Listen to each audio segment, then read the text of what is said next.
오늘 하나님께서 우리에게 주시는 말씀은 누가복음 15장의 말씀입니다. 누가복음 15장 1절에서 2절 그리고 11절에서 24절까지의 말씀인데요. 우리가 누가복음 15장 22절에서 24절까지의 말씀 함께 합독하고 15장의 말씀 함께 설교를 통해서 한 절 한 절 살펴보도록 하겠습니다. 찾으신 분들은 자리에 다 일어나셔서 누가복음 15장 22절에서 24절까지의 말씀 우리 함께 합독하도록 하겠습니다. 함께 읽습니다.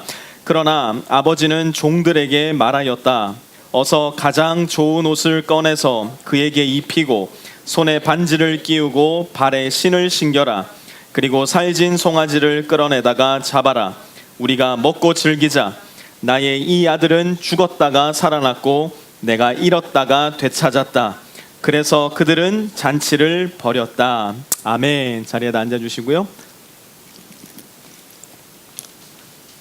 오늘 우리가 함께 살펴볼 누가복음 15장의 말씀은 저와 여러분 모두에게 대단히 익숙한 말씀입니다. 지난 1월 첫째 주일에도 저는 이 본문으로 말씀을 전했었는데요. 그때는 큰아들에게 좀 집중해서 말씀을 살폈었고요. 오늘은 작은 아들에게 좀 집중해서 오늘의 본문 말씀 살펴보려고 합니다. 먼저 오늘 말씀을 잘 이해하기 위해서는 오늘 말씀의 배경을 자세히 알 필요가 있습니다.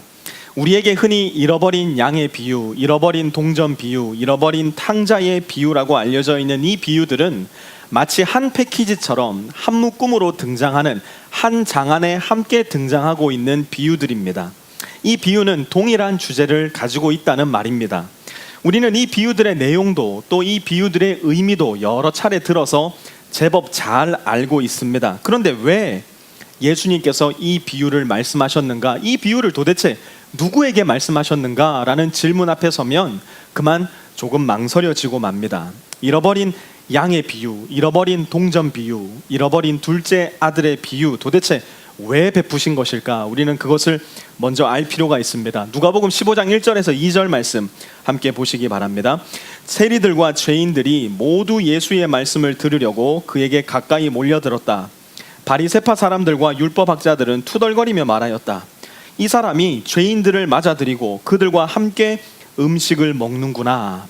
우리는 이 비유 자체는 잘 기억하는데 왜 이 비유를 말씀하셨는지에 대해서는 잘 기억하지 못할 때가 많습니다. 오늘 본문 1절 말씀 한번 다시 보시기 바랍니다. 예수님의 말씀을 들으려고 누군가 예수님에게로 가까이 몰려들었습니다. 상식적으로 한번 생각해 보시기 바랍니다. 그 당시 예수님의 말씀을 들으려고 예수님에게 누군가가 몰려들었다면 그 누군가는 누구여야만 합니까? 우리의 상식으로 따진다면 당연히 율법의 말씀을 잘 지키고 하나님의 모든 율례에 순종하며 말씀을 즐거워하는 사람들, 매 안식일마다 성전에 모여서 하나님께 예물을 드리고 하나님의 말씀을 듣기를 즐거워했던 사람들, 그런 사람들이 예수님에게 몰려드는 것이 당연할 것 같아요. 그 당시 그러한 종교적인 품위와 품격을 갖추고 있었던 사람의 대명사가 바로 율법학자들과 바리새인들이었고요. 그런데 오늘 본문 시작은 대단히 희한한 광경으로 시작이 됩니다. 바리새인들과 율법학자들은 예수님 앞에 서서 투덜거리고 있는 중이고요. 반면에 그 당시 매국노라고 불렸던 세리들과 죄인들이 예수님의 말씀을 들으려고 예수님께 모여 있었던 상황이었습니다. 유대인들의 엄격한 종교적 기준으로 보았을 때 하나님의 자녀라 부름받을 자격이 조금도 없는 사람들이 지금 본문 안에 예수님께 몰려들어 있는 것입니다. 오늘날 우리의 용어를 사용하자면 아무리 살펴봐도 교회 나올 것 같지 않은 사람들, 아무리 뜯어보고 또 뜯어봐도 전혀 그리스도인답지 않은 사람들이 예수님에게 가까이 몰려들어 있었던 것입니다. 그리고 예수님께서 그들에게 무엇을 하셨는가 가만히 살펴보니까요. 2절 말씀 한번 다시 보세요. 바리새인들과 율법학자들이 이렇게 말합니다. 이 사람은 예수님입니다. 죄인들을 맞아들이고 그들과 함께 음식을 먹는구나. 여러분, 이 말은 지금 간격의 말이 아니에요. 와, 예수님 정말 대단하십니다. 이 사람들을 어떻게 맞아들이시고 어떻게 이 사람들과 함께 식사를 하십니까? 대단하십니다. 예수님께 감격하고 있는 말이 아니에요. 2절 앞부분 한번 보세요. 바리새파 사람들과 율법학자들은 투덜거리며 말하고 있는 중입니다. 왜 이들은 투덜거리고 있었을까요? 바리새파 사람들과 율법 학자들의 기준으로 보았을 때에 이건 일어날 수 없는 일이고 일어나서도 안 되는 일이었기 때문에 그렇습니다. 죄인들은 맞아들여야 할 사람이 아니라 내쳐야 할 사람들이었고, 그들과 함께 할 수 있는 것은 밥을 함께 먹는 것이 아니라 정죄하고 비판하는 일이었기 때문에 그렇습니다. 그런데 이들의 생각과는 다르게 예수님은 이들을 맞아들이시고 이들에게 잔치를 베풀어 주십니다. 이 장면을 보고 경악을 금치 못하며 투덜거리는 바리새파 사람들, 율법 학자들, 그 당시 사람들의 생각으로는 가장 하나님의 이쁨 받는 사람들이라고 일컬어졌던 바로 그 사람들을 향해서 베풀어 주신 비유가 바로 잃어버린 양, 잃어버린 동전, 그리고 잃어버린 둘째 아들, 곧 탕자의 비유입니다. 오늘은 탕자의 비유를 다시 한번 자세히 살펴보면서 어떻게 죄인을 받아들이고 어떻게 죄인과 함께 밥을 먹을 수 있단 말입니까? 따져 묻는 바리새인과 율법학자들에게 예수님이 무슨 말씀을 어떻게 하고 계신지 함께 좀 살펴보려고 합니다. 11절과 12절 말씀 함께 봅니다. 예수께서 말씀하셨다. 어떤 사람에게 아들이 둘 있는데 작은 아들이 아버지에게 말하기를 아버지 재산 가운데서 내게 돌아올 몫을 주십시오 하였다. 그래서 아버지는 살림을 두 아들에게 나누어 주었다. 이미 고대 근동 문화에 대해서 여러 차례 말씀드린 적이 있습니다. 고대 근동 지역에서 아버지의 재산이 아들에게 상속되는 경우는 단 한 경우밖에는 없었습니다. 그 경우가 어떤 경우냐면 바로 아버지가 돌아가셨을 때입니다. 지금 살아있는 아버지를 향해서 아버지의 재산, 나에게 돌아올 몫을 주십시오 라고 요구하는 것은 곧 아버지더러 당신이 지금 당장 죽었으면 좋겠습니다 라고 이야기하는 것과도 꼭 같다는 것입니다. 이 본문 안에는 작은 아들이 정말 사랑하는 것과 작은 아들이 정말 미워하는 것이 무엇인지 명확하게 선명하게 드러납니다. 작은 아들이 진정 사랑하고 있었던 것은 다름이 아닌 아버지가 가지고 있는 재산이었습니다. 반면에 작은 아들이 미워하고 있었던 것은 무엇이냐? 다름 아닌 아버지 그 자체였습니다. 그 당시 유대인들의 생각으로는, 그 당시 유대인들의 사상으로는 있을 수 없는 일이었지만 예수님은 이 비유 속에서 아버지는 살림을 아들에게 나누어 주었다라고 말씀합니다. 그리고 작은 아들은 그 재산을 가지고 이렇게 합니다. 13절요. 며칠 뒤에 작은 아들은 제 것을 다 챙겨서 먼 지방으로 가서 거기서 방탕하게 살면서 그 재산을 낭비하였다. 작은 아들은 아버지를 떠나서 이제 먼 지방으로 떠나갑니다. 그리고 거기서 방탕하게 살기 시작합니다. 여러분, 방탕이라는 말이 가지고 있는 의미가 뭡니까? 방탕이라는 단어를 들었을 때 여러분 머리 가운데, 여러분 마음속에서 떠오르는 이미지는 어떤 것들입니까? 그런 모든 이미지들, 그런 모든 생각들을 다 옆으로 치워버리고 간단하게 이야기하자면 방탕은 이것입니다. 아버지가 가진 것은 사랑하지만 아버지는 사랑하지 않는 것, 그래서 아버지를 떠나버리는 것, 이것이 바로 방탕입니다. 저와 여러분의 자녀들이 아빠가 가진 것은 좋아하지만 아빠를 미워하여 아빠를 떠나버리면 그 자녀의 방탕은 그때부터 시작되는 겁니다. 방탕한 자녀, 그 결과가 무엇입니까? 14절 한번 보시기 바랍니다. 그가 모든 것을 탕진했을 때에 그 지방에 크게 흉년이 들어서 그는 아주 궁핍하게 되었다. 아버지를 떠나면, 방탕하게 되면 그 결과는 간단합니다. 모든 것을 탕진하게 됩니다. 모든 것을 잃어버리게 됩니다. 그리고 결국은 아주 궁핍한 신세가 되어버립니다. 아버지를 떠난 자녀들의 공통적인 특징입니다. 시간의 차이가 있을 뿐, 방법의 차이가 있을 뿐, 아버지를 떠난 자녀들은 결국 모든 것을 탕진하고 궁핍한 지경에 이르고 맙니다. 오늘 본문 속 예수 그리스도의 비유 속 둘째 아들에게도 그와 똑같은 일이 일어난 겁니다. 그러자 둘째 아들이 이제 어떻게 하는가? 15절 보십시오. 그래서 그는 그 지방의 주민 가운데 한 사람을 찾아가서 몸을 의탁하였다. 그 사람은 그를 들로 보내서 돼지를 치게 하였다. 작은 아들이 처음 아버지를 떠난 이유가 무엇인지를 한번 잘 생각해 보시기 바랍니다. 작은 아들은 도대체 왜 아버지를 떠나게 된 걸까요? 간단하게 이야기하자면 아버지가 싫은 겁니다. 아버지가 미운 겁니다. 아버지의 구속, 아버지의 보호, 아버지의 집, 아버지의 사랑, 더 나아가서 아버지가 아버지의 집 지붕 아래서 베푸시는 아버지의 통치 자체가 싫었던 겁니다. 아버지가 가지고 있는 부유함, 아버지가 가지고 있는 풍성함, 그 재산만 있으면 자기도 아버지와 똑같이 될 줄 알았던 겁니다. 아버지가 없어도 얼마든지 아버지처럼 살면서 아버지가 통치하는 그 모습 그대로 그도 살아갈 수 있을 거라고 착각했던 겁니다. 그래서 더 이상 아버지를 의지하고 의탁하며 살 것이 아니라 독립하기로 마음먹어버린 겁니다. 그 당시 문화로서는 상상할 수도 없고 상상해서도 안 되는 일이었지만 아버지는 그 일을 허락했고, 그렇게 아버지를 떠나버린 둘째 아들은 방탕하고 탕진합니다. 그리고 결국 어떻게 되는가? 아버지를 의지하기 싫어서 아버지를 떠났는데 이제는 아버지가 아닌 다른 무엇인가를 의지하며 의탁하며 살아가게 됩니다. 사랑하는 프리스코 세미한 성도 여러분, 잘 기억하시기 바랍니다. 저와 여러분은 인간이라면 결코 독립적일 수 없습니다. 우리 인간은 절대로 독립적인 존재가 아닙니다. 우리는 반드시 무엇인가를 의지하고 의탁하여 살아가게 만들어진 존재입니다. 어느 날 고도로 개인주의화된 이 세상이 우리에게 심어주는 허상과 환상이 무엇이냐? 나 혼자서도 잘 살 수 있다는 겁니다. 나 혼자서도 아무 문제 없다는 겁니다. 그 누구의 도움도 나는 필요 없다는 겁니다. 내 능력만으로도 나는 충분히 잘 살 수 있다는 겁니다. 그래서 우리를 하나님 아버지로부터 떨어뜨려 놓습니다. 하나님 아버지가 없어도 나는 충분히 잘 살 수 있습니다 라고 이야기하는 사람들이 도처에 넘쳐납니다. 마치 누군가를 의지하여 살아가면, 하나님을 의지하여 살아가면 연약하고 가련한 존재라고 우리의 문화는 우리의 귀에, 우리의 마음에, 영혼까지 속삭이기 시작합니다. 그러나 잘 보시기 바랍니다. 여러분, 우리는 어쩔 수 없이 무엇인가에 의지하여 살아가게 되어 있기 때문에 바로 그 거짓된 속삭임, 나 혼자서도 잘 살 수 있다, 나 혼자만의 능력으로도, 나 혼자만의 의지만으로도 살 수 있다라는 바로 그 거짓 메시지에 의지하여 살아갑니다. 둘째 아들의 모습입니다. 아버지를 의지하기 싫어서 아버지를 떠났더니 아버지가 아닌 그 지방의 주민, 그 시대의 철학과 사상, 유행과 문화를 찾아가서 그의 몸을 의지하고 의탁하기 시작했다는 겁니다. 그러자 무슨 일이 일어나는가? 16절 보십시오.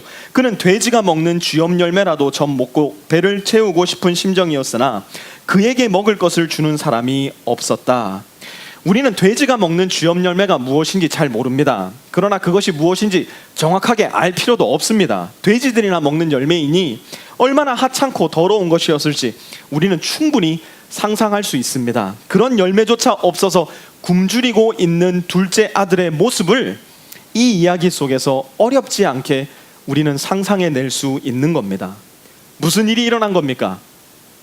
아버지로부터 자유해지고 싶었는데, 아버지를 떠나기만 하면 나는 진정한 자유가 찾아올 줄 알았는데 웬걸 아버지를 떠나니 자유가 아닌 속박이 찾아와 버렸고, 아버지의 돈만 있다면, 아버지의 재산만 있다면 나는 아버지를 떠나도 아버지처럼 부유하게 잘 살아갈 수 있을 줄 알았는데, 사람들이 내 아버지를 우러러보고 존경하는 것처럼 나도 그렇게 존경받고 우러러봄 당할 수 있을 줄 알았는데 웬걸 아버지를 떠나고 보니 유대인들의 문화로서는 가장 천박하고 가장 처참하고 가장 가련한 일이었던 돼지 치는 일을 하게 되어버린 겁니다.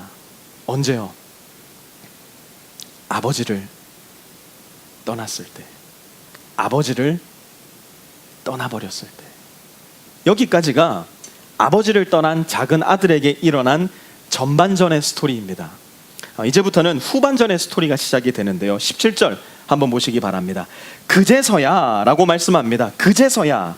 그제서야가 언제입니까? 먼저는 아버지를 떠났습니다. 그리고 허랑방탕했습니다. 그리고 나서 이제는 모든 것을 탕진하여 돼지가 먹는 쥐염 열매라도 좀 먹어봤으면 하는 궁핍한 지경에 이르렀을 때, 그제서야 그는 무엇인가를 깨닫게 된 겁니다. 계속 이어서 봅니다. 그는 제정신이 들어서 이렇게 말하였다. 내 아버지의 그 많은 품꾼들에게는 먹을 것이 남아 도는데 나는 여기서 굶어 죽는구나. 그제서야 작은 아들의 눈이 떠진 겁니다. 눈이 떠지고 나니 그에게 보인 것이 무엇인가? 작은 아들이 하는 말을 한번 잘 들어보시기 바랍니다. 내 아버지의 그 많은 품꾼들에게는, 한번 본문을 잘 보세요. 지금 작은 아들은요, 이 궁핍한 지경 속에서 누구를 떠올려냈냐면요, 다름 아닌 품꾼들을 생각해냈습니다. 원래의 작은 아들이라면 아마 내 아버지의 장자에게는, 내 아버지의 나의 형님에게는 이라고 이야기했을지도 모릅니다. 형과 자기를 비교해서 왜 나한테는 형만큼 안 해주시느냐고, 왜 나한테는 형만큼의 재산을 주지 않느냐고 따져 물었을지도 모릅니다. 그러나 지금의 작은 아들은 완전히 다른 사람이 되어버렸습니다. 지금의 작은 아들은 제정신이 돌아온 겁니다. 그러니 지금 자신의 상황을 정확히 파악하고 있습니다. 자기가 더 이상 아들로서 아버지에게 받아들여질 수 없다는 사실, 그는 명확하게 파악하고 있었습니다. 그래서 그는 만약 자기가 아버지의 집으로 돌아가게 된다면 아버지의 집에서 그가 어떤 신분일 수 있을지 머리를 재빨리 돌려서 파악해낸 겁니다. 그게 누구냐? 바로 품꾼이었습니다. 그가 아버지의 집으로 돌아갔을 때에 그의 신분, 바로 품꾼이었습니다. 품꾼은요, 종보다 더 낮은 신분의 사람들이었습니다. 종은 최소한 6년 혹은 종신토록 그 집에 머물면서 아버지의 보호를 받는 사람들이었지만, 품꾼은 하루하루 아버지의 집으로 들어와서 하루하루 그들이 살아갈 것을 연명해 나가는 사람들이었습니다. 그런데 아버지의 집에서는 그러한 가장 낮은 신분의 품꾼들조차도 아버지의 풍성한 공급을 받고 따뜻한 보살핌을 받으며 완전한 통치를 받고 있었다는 사실, 그는 그제서야 제정신이 들어서 깨닫게 된 겁니다. 그렇게 제정신이 들자 작은 아들은 세 가지를 명확하게 깨닫게 됩니다. 첫 번째, 아버지가 진정 누구이신지를 깨닫게 됩니다. 두 번째, 아버지의 통치, 넓은 의미에서 보았을 때 아버지의 나라가 어떤 나라인지를 깨닫게 됩니다. 세 번째, 아버지를 알게 되니 이제는 아버지와 함께 살아가는 사람들이 어떤 삶을 살고 있는지도 명확하게 깨닫게 됩니다. 이 세 가지를 요약해서 작은 아들이 깨달은 것을 한 가지로 말하자면, 아버지가 다스리시는 나라의 위대함을 비로소 보게 된 겁니다. 그래서 작은 아들은 이제 무엇을 하는가? 18절 보시기 바랍니다. 내가 일어나 아버지에게 돌아가서 이렇게 말씀드려야 하겠다. 아버지, 내가 하늘과 아버지 앞에 죄를 지었습니다. 한번 같이 따라해 볼까요? 일어나 아버지에게 돌아가서. 한번 다시 따라합니다. 일어나 아버지에게 돌아가서. 사랑하는 여러분, 일어나 아버지에게 돌아가는 것을 성경은 회개라고 말씀합니다. 여러분, 우리는 너무나 많은 순간에 후회와 회개를 혼동해서 생각할 때가 많습니다. 한번 잘 들어보세요. 후회는 지극히 감정적이고 지극히 연속적입니다. 우리는 후회할 때 가슴을 칩니다. 우리는 후회할 때 눈물을 흘리며 안타까워합니다. 어쩔 줄 몰라 합니다. 거기까지는 마치 회개의 모습과도 대단히 흡사합니다. 그러나 후회는 이전 죄와의 연속성을 갖습니다. 계속 죄 안에 머물러 있는 연속성을 가지고 있습니다. 반면 회개는 때로는 감정적이기도 하고 때로는 이성적이기도 합니다. 회개가 반드시 눈물을 동반하고 가슴을 치는 행위를 동반하는 것은 아니라는 겁니다. 회개는 그보다 냉철하게 자기의 죄를 파악합니다. 그렇기 때문에 때로는 폭발적인 감정이 동반되기도 합니다. 그러나 더 중요한 것은 회개는 제정신이 들어 자기가 어디에 있고 자기가 누구를 떠나 있으며 자기가 누구에게로 돌아가는지를 정확하게 파악합니다. 그렇기 때문에 회개는 비연속성을 갖습니다. 이전의 죄와 단절을 선언합니다. 이전의 방향에서 완전히 돌아섭니다. 내 인생의 방향이 완전히 뒤바뀌어 버리는 겁니다. 더 이상 죄의 과거에 얽매여 있지도 않고 머물러 있지도 않습니다. 그러므로 우리는 명확히 해야 합니다. 착각 속에 머물러 있으면 안 됩니다. 후회하고 있으면서 회개했다고 착각하면 안 됩니다. 오늘 본문에서 발견할 수 있는 회개의 세 가지 요소를 잘 기억하시기 바랍니다. 첫 번째는 회개하려면 먼저 제정신이 들어야 된다는 겁니다. 작은 아들이 제정신이 든 겁니다. 그제서야 제정신이 들게 된 겁니다. 내가 도대체 무슨 짓을 한 것인가? 내가 누구를 떠난 것인가? 내가 어디로 돌아가야 된단 말인가? 제정신이 들어버린 겁니다. 그러면 내 인생이 뭔가 대단히 잘못되었구나 깨닫게 됩니다. 그때 두 번째로 우리는 일어나야 됩니다. 그 자리에 계속해서 머물러 있을 것이 아니라 이제는 죄의 자리를 털고 일어나야 됩니다. 그리고 세 번째로 작은 아들처럼 돌아가야 합니다. 우리가 원래 있어야 할 바로 그곳, 우리가 원래 함께 해야 할 바로 그분 하나님 아버지께로 돌아가야 하는 겁니다. 작은 아들은 그 일을 해냅니다. 제정신이 돌아오자 그는 길게 생각하지 않습니다. 내가 일어나 아버지에게 돌아가서, 그는 그가 말한 대로 자리에서 일어나 아버지에게로 돌아가기로 결단합니다. 그리고 계획을 세웁니다. 19절 보십시오. 나는 더 이상 아버지의 아들이라고 불릴 자격이 없으니 나를 품꾼의 하나로 삼아 주십시오. 둘째 아들은 아버지 앞에 가서 할 말을 되뇌이며 연습합니다. 그리고 거기에는 제정신이 들고 보니 본인이 깨달은 중요한 메시지가 담겨 있습니다. 그것은 바로 그가 하나님의 아들이라 일컬음을 받을 자격이 없다는 것이었습니다. 우리는 막연하게 생각합니다. 지금 작은 아들이 아들이라고 불릴 자격이 없다라고 하는 이유는 아마도 아버지의 재산을 다 탕진해서일 거라고, 아마도 아버지의 명예를 땅바닥에 실추시켜서일 거라고 막연하게 생각합니다. 그러나 지금 본문 속 작은 아들이 본인을 향해 자기는 아버지의 아들이라 불릴 자격이 없다라고 생각하는 이유는 다른 데 있습니다. 그는 평생 아버지와 함께 살았지만, 평생 아버지의 보살핌 속에서 아버지의 다스림을 받으며 살았지만, 정작 그는 아버지가 누구인지 전혀 몰랐던 겁니다. 아버지의 집에서 아버지와 함께 살기는 했지만 아버지와의 교제가 없었고, 아버지의 집에서 아버지와 함께 살기는 했지만 아버지의 말씀에 순종해 본 적도 없었으며, 아버지의 집에서 아버지가 주시는 모든 것을 누리며 살았지만 정작 그는 아버지를 사랑해 본 적도 없었던 겁니다. 아버지와 아들의 관계였지만 그 관계는 지극히 피상적인 관계였고, 이제서야 돌이켜보니 그는 그런 점에 있어 아버지의 아들이라 일컬음을 받을 자격이 없다는 것을 명확하게 깨닫게 된 것입니다. 그럼 이제 작은 아들이 하고자 하는 것은 무엇인가? 그 피상적 관계, 아버지와의 피상적 관계를 깨버리겠다는 겁니다. 이제는 아버지 곁으로 내 발로 돌아가겠다는 겁니다. 이제는 마음을 다해서 아버지를 사랑하겠다는 겁니다. 이제는 아버지의 선하신 통치를 받으며 아버지의 말씀에 순종하고 싶어졌다는 겁니다. 그러고 나니 비로소 자기 자신이 어떤 존재인지, 자기 자신이 누구인지 명확하게 깨닫게 된 겁니다. 아버지를 향해서 내 거 주십시오 할 수 있는 존재가 아니라, 내가 받을 유산을 미리 땡겨서 주십시오 할 수 있는 그런 존재가 아니라, 자기는 아버지의 아들이라 일컬음을 받을 자격이 없는 자였다는 것을 명확하게 깨닫게 된 겁니다. 사랑하는 프리스코 세미한 성도 여러분, 우리에게도 이 작은 아들의 인식이 있어야 합니다. 우리는 기독교의 중심 교리인 구원 교리를 의지하여서 나는 믿음으로 그리스도인이 되었습니다 라는 말을 너무나 쉽게 합니다. 갈라디아서 강의를 통해서 계속 살펴보았던 것처럼 그 구원 교리는 정확하게 맞는 교리이고 우리는 믿음으로 말미암아 구원받습니다.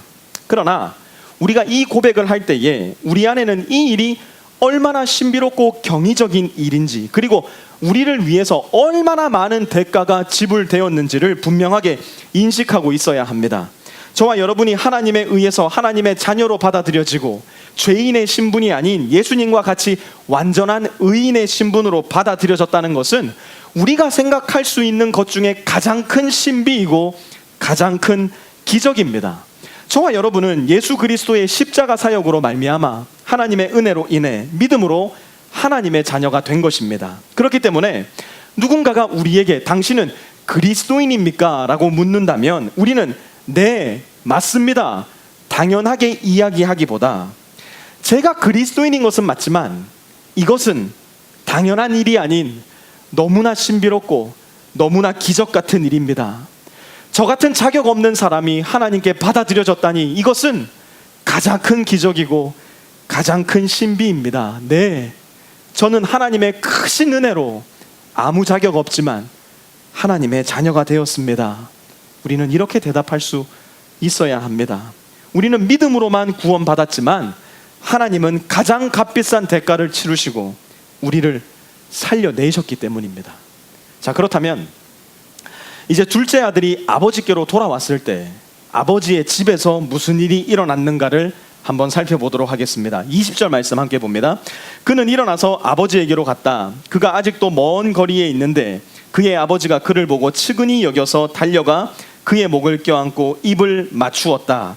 이 구절에 대한 주제는 지난 1월에 이미 했기 때문에 이 말씀을 풀어서 따로 설명하지는 않겠습니다. 이 구절의 핵심은 이것입니다. 아들이 돌아왔을 때 아버지는 아무것도 아들에게 요구하지 않았다는 사실입니다. 다시 한번 잘 들으시기 바랍니다. 아들이 아버지에게 돌아왔을 때 아버지는 아들에게 아무런 요구를 하지 않습니다. 오히려 아버지는 아들에게 모든 것을 다 해주기 시작하십니다. 22절 보십시오. 그러나 아버지는 종들에게 말하였다. 어서 가장 좋은 옷을 꺼내서 그에게 입히고 손에 반지를 끼우고 발에 신을 신겨라. 아버지는 즉시로 급하게 종들에게 말합니다. 가장 좋은 옷을 꺼내고 반지를 꺼내서 끼우고 신발을 신기라는 겁니다. 그런데 좀 이상합니다. 지금 작은 아들은 온몸에 돼지똥을 뒤집어 쓴 상태입니다. 오랜 시간 사막길을 걸어왔었기 때문에 온몸에 모래 범벅이었을 것입니다. 오랜 시간 돼지우리에서 생활했던 아들의 몸에서는 분명 더럽고 불결한 냄새가 진동하고 있었을 겁니다. 분명한 사실 한 가지는 둘째 아들은 지금 아버지의 좋은 옷을 입을 준비도 안 되어 있고 아버지의 좋은 반지를 낄 준비도 안 되어 있으며 아버지의 좋은 신발을 신을 준비도 전혀 안 되어 있었다는 사실입니다. 상식대로라면 아버지는 종들에게 이렇게 말해야 됩니다. 종들아, 저 녀석 몸에서 진동하고 있는 돼지똥 냄새를 먼저 깨끗하게 씻어 주어라. 그리고 좋은 옷을 입혀 주어라. 그러나 아버지는 그렇게 말씀하지 않으십니다. 10손가락 손톱 밑에 속속들이 알알이 박혀있는 돼지똥을 먼저 깨끗하게 씻겨주고 나의 좋은 반지를 끼워 주어라. 상식대로라면 이렇게 말씀해야 되는데 아버지는 그렇게 말하지도 않습니다. 돼지똥을 밟고 돌아다니느라 저 더러워진 발을 먼저 깨끗하게 씻겨주고 나서 좋은 신발을 신겨주어라. 그렇게 말하지도 않습니다. 오히려 아버지는 둘째 아들 지금 있는 모습 그대로, 지금의 그 더럽고 냄새나는 모습 그대로, 지금의 그 꼬질꼬질하고 초라한 모습 그대로 받아들이십니다. 그 모습 그대로 자기의 옷과 그 모습 그대로 자기의 반지와 그 모습 그대로 자기의 신발을 신겨주십니다. 그 즉시로 그 모습 그대로 그의 신분을 변화시켜 주시는 겁니다. 아버지의 기쁨은 거기에서 멈추지 않습니다. 23절에서 24절 함께 봅니다. 그리고 살진 송아지를 끌어내다가 잡아라. 우리가 먹고 즐기자. 나의 이 아들은 죽었다가 살아났고 내가 잃었다가 되찾았다. 그래서 그들은 잔치를 벌였다. 아버지는 말합니다. 살찐 송아지를 끌어내다가 잡아라. 우리가 먹고 즐기자. 우리가 잔치를 벌이자. 여기에서 우리는 두 가지 대단히 흥미로운 사실을 발견할 수 있습니다. 첫 번째로 아버지가 내린 이 결정에 그 누구 하나 이의를 제기하지 않고 있다는 사실입니다. 그 누구 하나 아버지의 결정을 가로막지 않습니다. 말도 안 됩니다. 어떻게 이런 죄인을 위해서 잔치를 베풀 수 있단 말입니까? 어떻게 이런 더러운 자와 한 밥상에서 먹을 수 있단 말입니까? 그 누구 하나 아버지의 결정을 향해 반론을 제기하지 않습니다. 아버지가 괜찮다는데, 주인이 괜찮다는데 도대체 누가 그 아버지의 말씀에 이의를 제기할 수 있단 말입니까? 아버지가 기쁘게 작은 아들을 다시 아들로 받아들이시겠다는데 그 아버지의 뜻에 누가 반대할 수 있단 말입니까? 아버지가 내린 결정은 그것 자체로 최종 판결이 되는 것입니다. 두 번째, 아버지가 베풀 잔치를 위해서는, 둘째 아들을 위해서 아버지가 베풀 잔치를 위해서는 필연적으로 살진 송아지가 끌려가 죽임을 당해야 합니다. 잔치에는 대가가 지불됩니다. 아버지에게 치명적인 모욕을 안기고 다시 돌아온 아들은 유대법에 의해 돌에 맞아 처형당해야 했습니다. 그러나 아버지는 아들을 죽이는 대신 송아지를 죽입니다. 그리고 아버지와 아들 간에는 잔치가 벌어집니다. 사랑하는 성도 여러분, 우리가 하나님 앞에 돌아올 때 우리는 내가 죽음으로써 하나님 앞에 내 죄를 스스로 갚아내야 합니다. 그러나 하나님은 우리에게 그 죄값을 직접 묻지 않으시고 누군가에게 저와 여러분이 갚아야 할 그 죄의 값을 대신 물으셨습니다. 그분이 바로 하나님의 순결한 어린 양이신 하나님의 독생자 예수 그리스도이십니다. 그분이 바로 이 비유를 베풀고 계신 예수님이십니다. 둘째 아들은 이 잔치에 참여할 아무런 자격이 없었습니다. 전혀 준비도 되어 있지 않았습니다. 모든 것은 아버지로부터 비롯되었고 아버지의 독생자 아들 예수 그리스도께서 완성하신 일입니다. 그렇기 때문에 우리의 구원, 또한 구원받은 신자로서의 우리의 삶은 모두 하나님의 은혜로 말미암아 시작되고 진행되고 마무리가 됩니다. 그러므로 우리가 결코 할 수 없는 말, 우리가 절대로 해서는 안 되는 말이 무엇인가? 오늘 본문 2절로 한번 다시 돌아가 보겠습니다. 오늘 본문 2절입니다. 우리가 이 말씀 함께 읽어보도록 하겠습니다. 함께 읽습니다. 시작. 바리새파 사람들과 율법학자들은 투덜거리며 말하였다.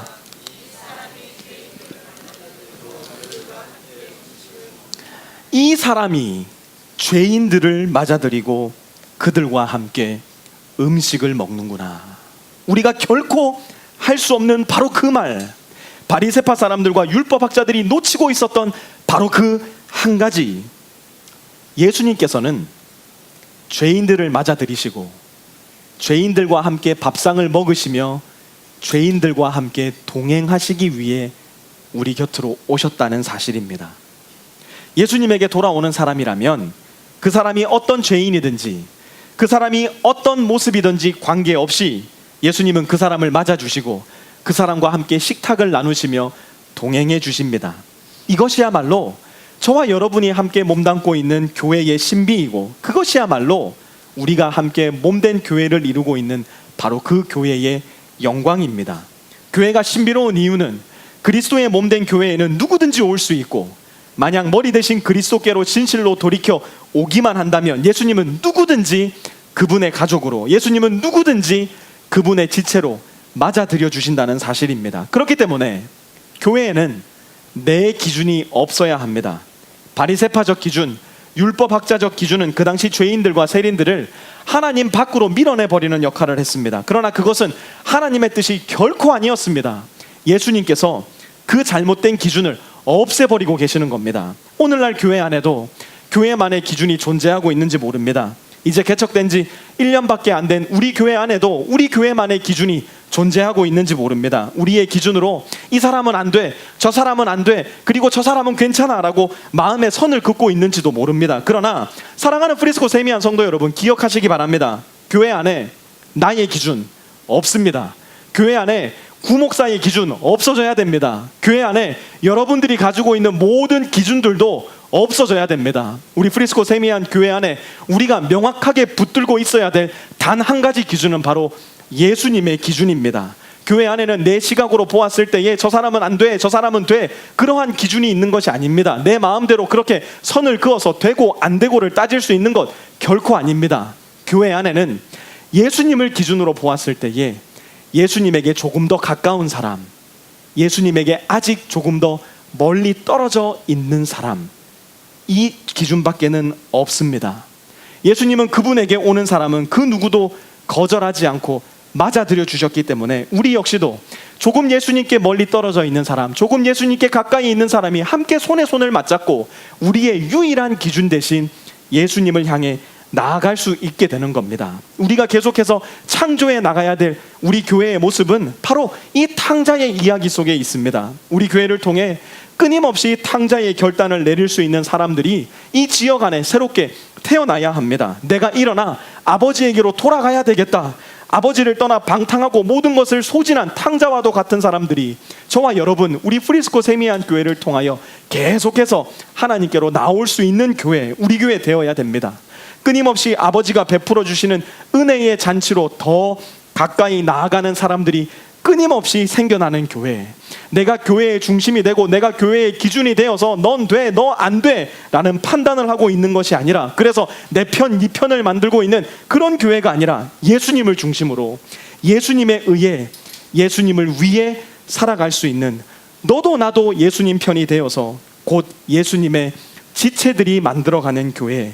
그래서 시간이 지나면 지날수록 그 안에 더 생명력이 풍성하고 예수님이 주시는 기쁨과 평안과 화목이 풍성한 교회, 돌아온 탕자들이기 때문에 하나님의 은혜가 얼마나 큰지를 명확하게 알고 있고 믿고 있는 신자들의 교회, 그것을 믿고 있기에 그 어떤 사람이라도 하나님은 맞아들여 주시고 그 사람들을 위하여 잔치를 베풀어 주신다는 분명한 믿음과 경험과 확신이 있는 교회. 그래서 그 어떤 불신자도, 그 어떤 무신론자도, 그 어떤 불가지론자도, 그 어떤 타 종교인도 기쁨으로 맞아들이고 사랑할 수 있는 그런 교회.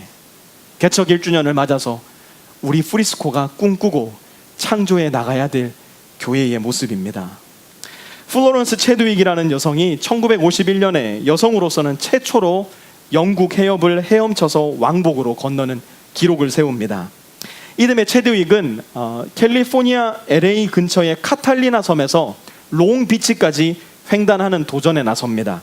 그 길이는 무려 53km에 달했다고 합니다. 많은 사람들이 흥미와 관심을 가지고 그 도전을 지켜봅니다. 체드윅이 카탈리나 섬을 떠나서 무려 15시간이나 헤엄치고 있을 무렵 불행한 일이 생기고 맙니다.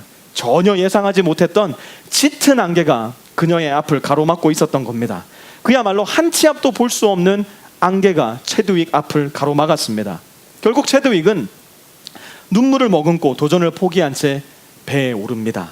그런데 바로 얼마 뒤 그녀는 가슴을 치면서 후회하며 눈물을 흘릴 수밖에 없었습니다. 왜냐하면 포기했던 롱비치 그 목표까지 그녀가 포기했던 지점으로부터 약 800m 정도만 남아 있었기 때문입니다. 어느 기자가 그녀의 도전 실패 후에 이렇게 물었습니다. 왜 도전에 실패했다고 생각하십니까? 체드윅이 대답합니다. 여러분들이 생각하는 대로 추위 때문이 아니었습니다. 여러분들이 생각하는 대로 배고픔 때문도 아니었습니다. 체력 때문도 아니었습니다. 이유는 한 가지밖에 없습니다. 내 목표를 보지 못하게 만드는 안개 때문에 저는 도전에 실패하고 말았습니다. 체드윅은 2달 뒤 다시 도전에 나섭니다. 불행하게도 그날은 시작하는 지점에서부터 더 짙은 안개가 내리깔려 있었습니다. 그러나 체드윅은 도전에 성공합니다. 기자들이 다시 몰려들어 물었습니다. 이 짙은 안개 속에서 어떻게 성공할 수 있었습니까? 체드윅이 이렇게 대답합니다. 이번에는 제 마음속으로 제 목표 지점을 분명하게 보고 있었기 때문입니다. 안개가 깔려도 눈이 와도 비가 와도 제 마음속 목표가 분명했기에 저는 포기하지 않을 수 있었습니다. 사랑하는 프리스코 세미야 성도 여러분, 우리도 마찬가지입니다.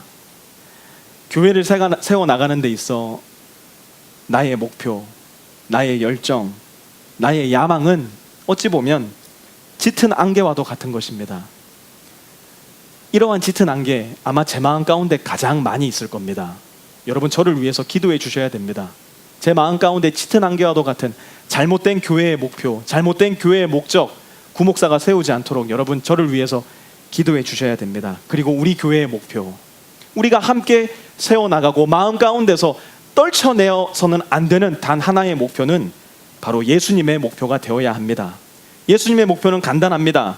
모든 사람이 예수님의 몸된 교회를 통하여 구원을 얻는 것입니다.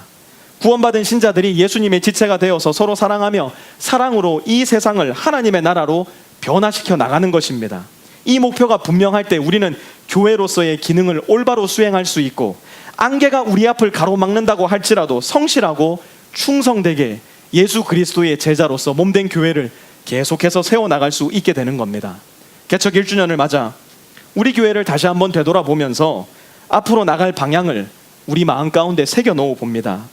누구든지 올 수 있는, 누구든지 복음을 들을 수 있는, 그래서 누구든지 영원한 생명으로 초대받을 수 있는 돌아온 탕자들로 가득한 교회, 돌아온 탕자들로 가득한 교회이기 때문에 하나님의 은혜가 무엇인지를 명확하게 이해하고 있고 하나님의 은혜를 계속해서 체험해 나가는 신자들의 모임인 교회, 그 은혜를 사랑을 가지고 누구에게나 나누어 줄 수 있는 그런 교회, 예수님이 마음에 가지고 계셨던 그 교회의 목표, 저와 여러분의 마음에 굳게 새기고 이제 하나님께서 우리 교회에 허락하신 이 1년 동안의 기간을 뒤돌아보며 앞으로 나아갈 10년, 20년, 30년의 비전을 예수님의 비전으로 우리 마음 가운데 채울 수 있는 우리 모든 프리스코 세미한 성도님들 되시기를 우리 주 예수 그리스도의 이름으로 축원합니다. 우리 이 시간 잠깐 기도하겠는데요, 하나님께 물으시기 바랍니다. 성령님, 오늘 말씀을 통해서 저에게 하시고자 하는 말씀이 무엇입니까? 오늘 이 예수님의 비유를 통해서 저에게 깨우쳐 주시고자 하는 것은 무엇입니까? 하나님께서 저에게 가르쳐 주시는, 하나님께서 저에게 하시고자 하는 말씀, 오늘 말씀을 통해서 명확하게 깨달을 수 있도록 도와주시고 우리 프리스코 세미한 교회가 가지고 있어야 할 예수 그리스도의 목표, 잊지 않을 수 있는 우리 모든 성도들 될 수 있게 하여 주옵소서. 그 마음 가지고 우리 조용한 목소리로 오늘 말씀 생각하시며 함께 기도하겠습니다. 하나님, 하나님께서 세우시는 교회, 예수님의 머리 되시는 우리 교회가 되기를 원합니다. 나의 기준과 나의 잣대를 가지고 한 사람 한 사람을 판단하고 정죄하고 기준을 그어놓는 그런 교회가 아니라 예수님의 사랑으로, 예수님이 보여주신 그 모범으로, 예수님이 가르쳐주신 그 기준으로 우리가 하나 되어 은혜를 누리며 하나님의 사랑을 나눌 수 있는 그런 교회 될 수 있도록 주님께서 인도하여 주시옵소서.